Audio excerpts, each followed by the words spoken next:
గీత అఖిల్తో ఇలా అంటూ ఉంటుంది. నాకేమైనా జరిగితే వెనక చూసుకోవడానికి నువ్వు ఉన్నావు కదా, నాకు ఇంకెందుకు భయం అని చెప్పి అంటుంది. అది వినగానే అఖిల్ అయితే ఇక చాలు ఆపు, ఏం చేసినా సరే నేను ఇంతవరకు మా అమ్మ కోసం నిన్ను ఓపిక మీద ఇక్కడ ఉంచాను, లేదంటే నువ్వు ఇక్కడ ఉండే ప్రసక్తే లేదు.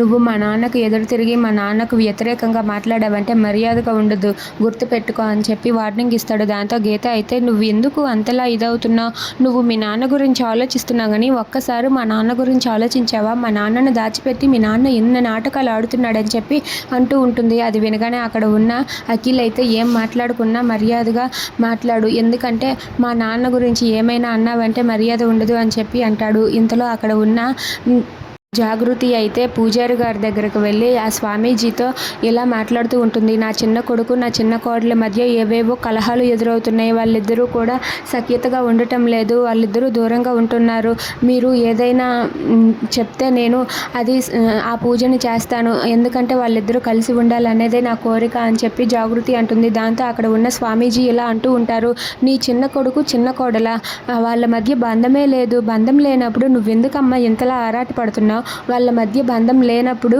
నువ్వు ఆరాటపడి సుఖం లేదు అని చెప్పి అంటాడు. అది విని జాగృతి అయితే ఒక్కసారిగా షాక్ అయ్యి అలా ఉండిపోతుంది. If you like this video please subscribe.